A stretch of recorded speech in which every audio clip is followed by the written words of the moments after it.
Election ಸೋಲು ಗೆಲುವು ಇರ್ತೈತೆ, ಸೋತೀವಂತ ಹಂಗೆ ಹೇಳಕ್ಕಾಗಲ್ಲ. ಮುಂದೆ ಗೆಲುವು ಆಗ್ಬೋದು, ಸೋಲಿನಿಂದ ಗೆಲುವು ಆಗೇ ಆಗ್ತದೆ.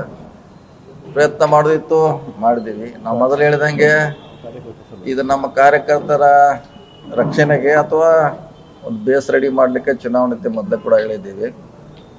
ಗೆಲ್ಲಲಿಕ್ಕೆ ಎಲ್ಲ ರೀತಿಯ ಪ್ರಯತ್ನ ಮಾಡಿದ್ವಿ. ಆದರೆ ಬೇರೆ ಬೇರೆ ಕಾರಣಗಳಿಂದ ಸೋತಿದ್ದೀವಿ. ಅದು ಹೆಂಗೆ ಸೋತ್ರೋ ಸೋಲೆ. ಅದೇನು ನಾವು ಹೇಳಿಕ್ಕೆ ಸಾಕಷ್ಟು ನಮ್ಮ ಕಡೆ ಇದ್ರೂ ಕೂಡ ಒಂದು ಹೋಟ್ಲಿ ಸೋತರು ಅಷ್ಟೇ, 10 ಹೋಟ್ಲಿ ಸೋತರಷ್ಟು ಸೋತಿದ್ದೀವಿ. ಸೊ ಮಾಡುವಂಥ ಎಲ್ಲ ಎಫರ್ಟ್ಸನ್ನು ಮಾಡಿದ್ದೀವಿ. ಆದರೆ ನಮ್ಮ ಕಾರ್ಯಕರ್ತರಿಗೆ ಒಂದು ಧೈರ್ಯ ತುಂಬಬೇಕಾಗಿತ್ತು, ಒಂದು ಹೊಸ ಬೇಸ್ ತಯಾರು ಮಾಡಬೇಕಿತ್ತು. ಬೇಸ್ ತಯಾರು ಮಾಡೋಲ್ಲಿ ಅಷ್ಟರ ಮಟ್ಟಿಗೆ ನಾವು ಯಶಸ್ವಿ ಆಗಿದ್ದೀವಿ. ಸೋಲಿಗೆ ಪ್ರಮುಖವಾಗಿ ಕಾರಣ ಅಂದರೆ ನಮ್ಮ ಭಾಳಷ್ಟು ಓಟು ರಿಜೆಕ್ಟ್ ಆಗಿದಾವೆ. ಅಂದರೆ ಜಾಸ್ತಿ ಓಟ್ ಹಾಕಿದ್ದಾರೆ. ಅವ್ರಿಗೆ 9 ಹಾಕುವಲ್ಲಿ 10 ಹಾಕಿದ್ದಾರೆ, 15 ಹಾಕಿದ್ದಾರೆ. ಕೆಲವು ಕಡೆ 5,000 6,000 ಓಟ್ ರಿಜೆಕ್ಟ್ ಆಗಿದ್ದಾವೆ, 8,000ವರೆಗೆ ಆಗಿದ್ದಾವೆ. ಆದರೆ section wise SC ST B. So ಅವೆಲ್ಲ ಒಂದು ಕಡೆ ಇದ್ದರು. ಸೊ ಸ್ವಲ್ಪ ಈ ಕೋಆಪರೇಟಿವ್ ಸೆಕ್ಟರ್ ನಮಗೆ ಹೊಸದು.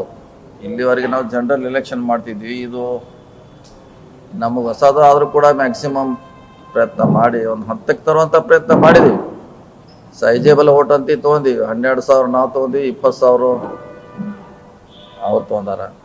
ಸೊ ಎಲ್ಲ ರೀತಿಯ ಪ್ರಯತ್ನ ಮಾಡಿ ಕೆಲವು ಕಡೆ ಮಿಸ್ ಮ್ಯಾನೇಜ್ಮೆಂಟು, ಕೆಲವು ನಮ್ಗೆ ತಿಳ್ಕೊಳ್ಳಿಕ್ಕೆ ಆಗಲಿಲ್ಲ. ಕೆಲವು ಇಲೆಕ್ಷನ್ ಆದ್ಮೇಲೆ ತಿಳ್ಕೊಳ್ಳಿಕ್ಕೆ ಸಾಧ್ಯ ಆಯಿತು. ಹಿಂಗಾಗಿ ಅಷ್ಟಾಗಿ ಟೈಮು ಮೀರೋಗಿತ್ತು. ಸೊ ನಾವೇನು ಗುರಿ ಇಟ್ಕೊತಿದ್ದೀವಿ ಅಷ್ಟನ್ನು ಯಶಸ್ವಿ ಆಗಿದ್ದೀವಿ. ನಾವು ಚುನಾವಣೆಯಲ್ಲಿ ಅದು ಏನು ಮಾಡ್ಲಿಕ್ಕೆ ಆಗಲ್ಲ. ಅದು ಡಿಫ್ರೆನ್ಸು ನಮ್ಮ ಓಟ್ ಸುಮಾರು ಹೇಳಿದ್ರಲ್ಲ 8,000 6,000. ಕೆಲವು ಕಡೆ ಮತದಾನ ಅಂದರೆ ಬಾದಾಗಿದಾವ ಅಂತ ಏನಂತೀರ ಅದಕ್ಕೆ ನಾವು ರಿಜೆಕ್ಟ್ ಆಗಿದಾವೆ, ತಿರಸ್ಕೃತ ಆಗಿದಾವೆ. ಸೊ ಅದು ಕೂಡ ಮೇಜರ್ ಹೊಡ್ತಾ ಇತ್ತು.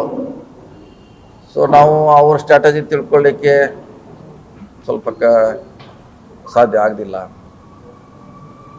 ಸೊ ಇನ್ನು ಭಾಳಷ್ಟು ನಮ್ಮ ಕಾರ್ಯಕರ್ತರು ಕ್ಯಾಂಡಿಡೇಟು ಆ್ಯಕ್ಟಿವ್ ಆಗಿ ಪಾರ್ಟಿಸಿಪೇಟ್ ಮಾಡಬೇಕಾಗಿತ್ತು. ಅಷ್ಟು ಮಾಡಲಿಕ್ಕೆ ಆಗದೆ ಅಂದ್ರೆ ಮತದಾರನ ಮುಟ್ಟಿದ್ರು ಕೂಡ ಮನವೊಲಿಸ್ಲಿಕ್ಕೆ ಅವ್ರನ್ನ ಈ ಥರ ಓಟ್ ಹಾಕಿ ಈಗ ಹಾಕಿ ಅಂತ ಹೇಳಲಿಕ್ಕೆ ಕನ್ವಿನ್ಸ್ ಮಾಡಲಿಕ್ಕೆ ಆಗಲಿಲ್ಲ. ಹೀಗಾಗಿ ಬೇರೆ ಬೇರೆ ಸುಮಾರು ಕಾರಣಗಳಿದೆ.